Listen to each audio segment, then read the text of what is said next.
G'day, it's Pete here. I'm back for another featured lesson, and today I'm going to be talking about a convention, and it's unusual versus unusual.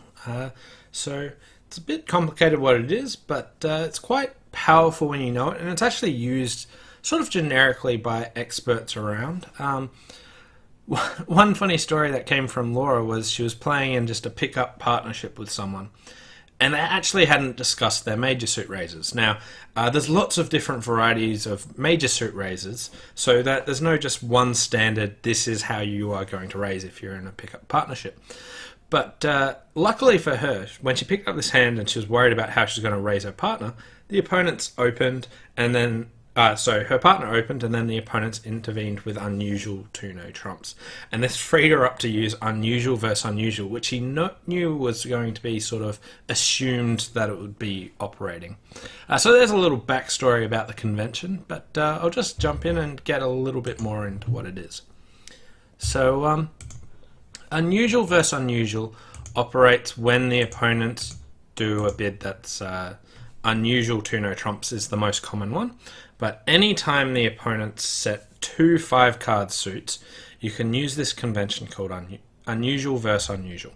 Now, the thing here is the opponents have said that they have 5 clubs and 5 diamonds. Okay, so what on earth would you use a bid of 3 clubs for? Or if you use 3 clubs as something, then what's the difference between a 3 diamond bid? Right? So because they've given us 2 5-card suits that we clearly don't want to play in, we need a definition of what these bids actually mean. Now, unusual versus unusual is a way of using their Q bids, so bidding their suits, to have different meanings. And the ones that I like to use and is most common is that the lower ranking Q bid says you've got a good hand for the lower ranking of your possible suits, and the higher ranking Q bid says you've got a good raise of the higher ranking of our possible suits. So what do I mean by that? So if we bid 3 clubs here, okay, the 2 suits that Easter's shown here are clubs and diamonds. So if they've got clubs and diamonds, our 2 suits are hearts and spades. Okay, we haven't said anything about hearts yet, but that is a possible spot to play. So what I like 3 clubs to be is I have a game-forcing hand in the lower ranking of our suits, so hearts. I have a game-forcing heart hand. Okay, and then if instead we bid 3 diamonds, this is relating to the higher ranking of our suits, and this one's the one that partner actually bid. So spades, 3 diamonds says this is just a Q raise. I have an invitational or better hand with spade support. So clubs is to hearts, diamonds is to spades. Okay, and then this frees up 3 hearts here, not to be strictly forcing, because if you had a game forcing hand, you could have bid 3 clubs. So 3 hearts here is sort of about an invitational point range with a long heart suit. Typically 6, could be 5 I guess, but frequently 6. And then 3 spades here is just less than an invite because you had your Q raise for spades. So again, 3 clubs in this scenario would be game forcing with hearts, 3 diamonds, Q raise of spades, 3 hearts is invitational with hearts, and 3 spades is just I want to raise. Okay, so what if partner opens 1 heart? What do all the bids there mean? So then they get in with 2-no trumps again, and again we've got the 2 suits. So the lower ranking one always refers to the lower ranking of our 2 suits. So here 3 clubs says I like hearts, so we're supporting partner's suit in this case, so it's just a Q raise, 10 or more points with a heart fit. And if we bid 3 diamonds, this is the higher ranking of the suits that we might want to play in, so it would be spades. So this one would be game forcing with spades, and then 3 hearts is just a raise less than an invite because we didn't Q raise, and then 3 spades is sort of invitational 6-card suit at some points. Okay, so there's just the standard structure I use. You can jiggle some things around to get slightly better, but it's just nice convenient structure that if you can remember it, is quite powerful. So when the opponents give us 2 cue bids, the lower ranking cue bid says, I like the lower of our possible suits, whether we've bidded or not. And the higher ranking cue bid relates to the higher ranking one. And if it's a suit our partner's bid, then it's just a cue raise, invitational or better. If it's a suit that hasn't been bid, then it's game forcing. And then that leaves up the other ones as well. Okay. So when doesn't unusual versus unusual apply? So if the opponents don't show 2 5-card suits, but maybe just a 5 and a 4-card suit, when they're only showing 4 cards, there are some times that we might want to play in their suit. So for an example, a different sort of hand, they might have 1 no trump and then bid 2 clubs for the majors, right? 5-4 in the majors. Now, we might still want to play in a suit where they only have 4. So unusual versus unusual only applies if they've shown 2 5-card suits. If they've shown 5-4 or 4-4, it does not apply.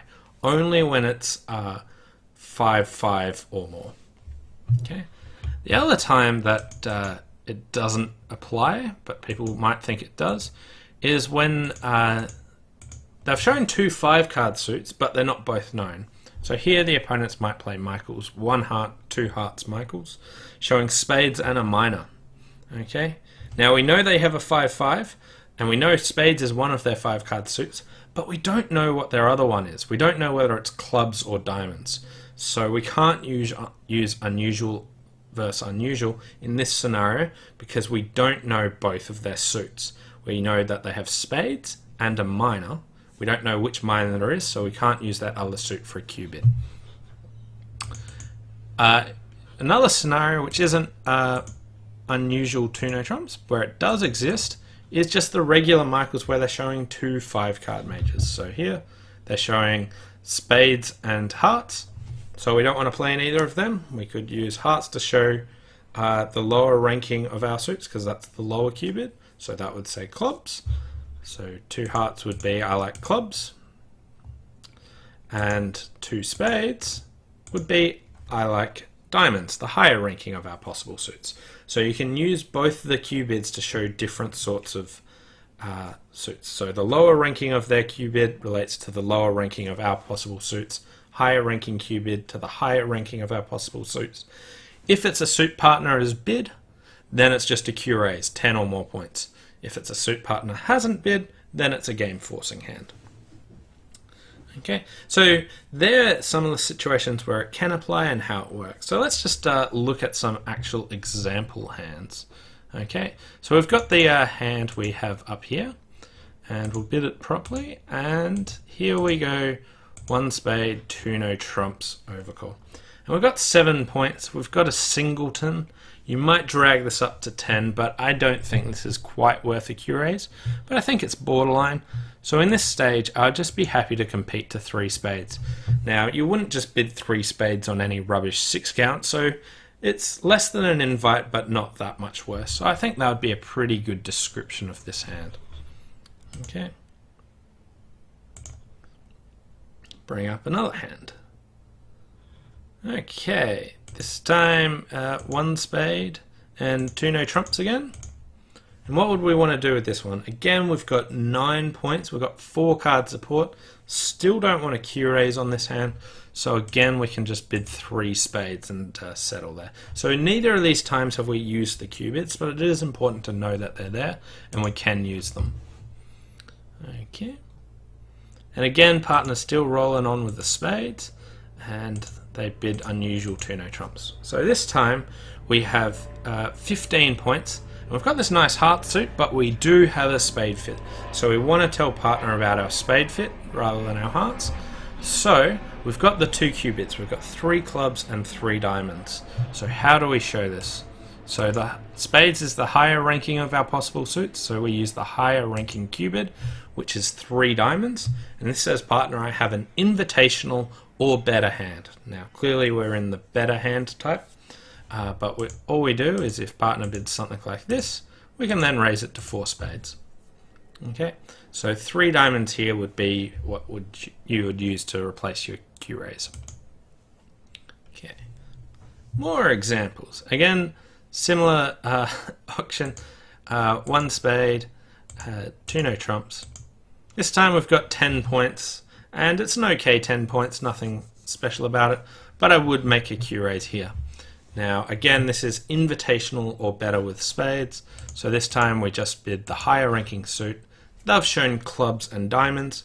We use the higher of their Q bids, the higher of their suits to make our Q-raise about spades. So 3 diamonds, invitational or better with spades, and then partner will just jump to 4 spades, and we've said enough. Okay. Alright, what if they open 1 heart and it goes 2 no trumps? What can we use here? So here we've got 8, 10 points, and we've got this lovely 6-card heart suit. So now we want to show that we've got a Q-raise of hearts. Now, because it's the heart suit, our possible suits are hearts and spades, so we use the lower Q bid to show support for hearts. So here, 3 clubs is what we would use to show invitational or better with a heart fit. Okay, and then even though we've only got 10 points, we've got such a good fit that even if partner signs off, we're still happy to move on and bid 4 hearts. Alright. Again, 1 heart, and oops, not pass. They still get in there with 2 no trumps. We've got the spades, but again we've got the heart fit, so we can use the Q-raise. And for hearts we use the lower one. As you can see here, these were just semi-random hands, but the supporting of partner comes up a lot more frequently than the bidding of the other suit. But it is useful to know that you can use that bid, because that will come up from time to time, and being able to describe these different hands are kind of useful. Okay, and then partner can bid 4 hearts.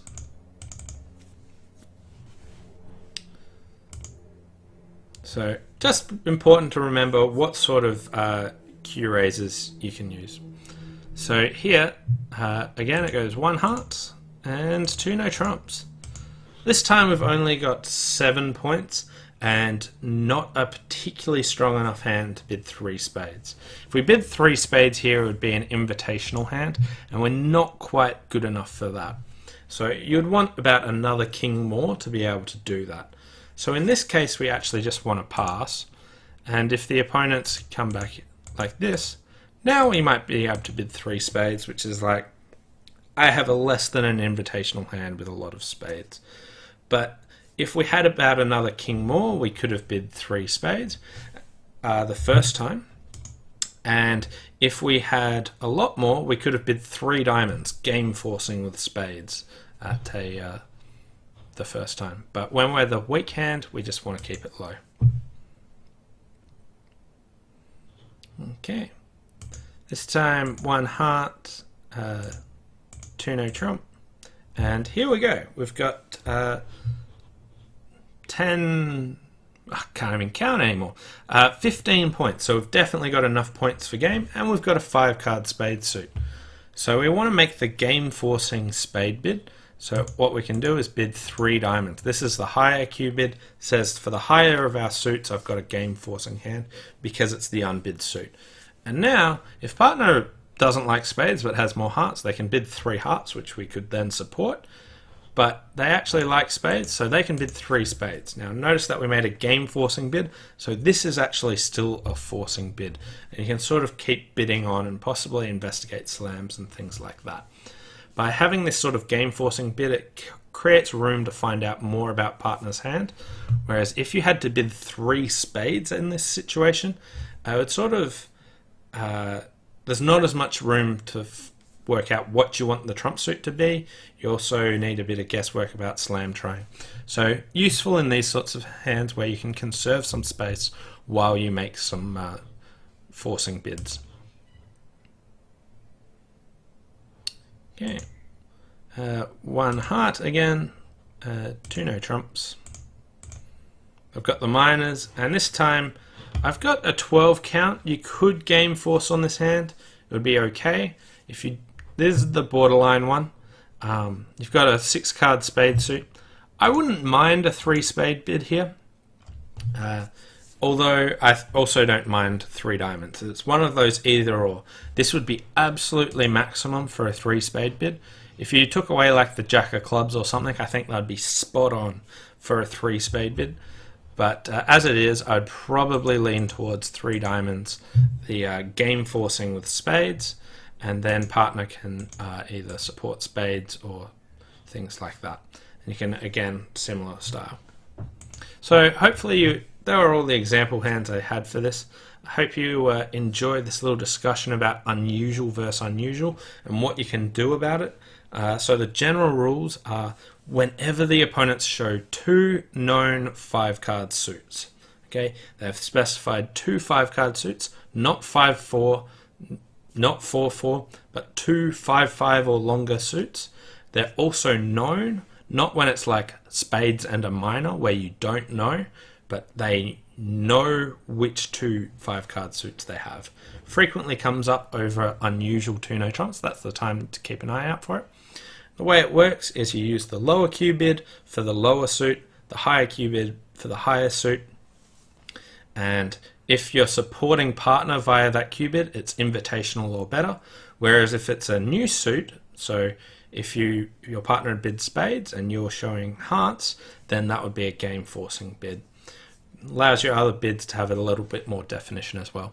And that's just something you can use for what these Q bids are. Anyway, thanks for watching. Hope you enjoyed this lesson on unusual versus unusual, and we'll see you next time. Bye for now.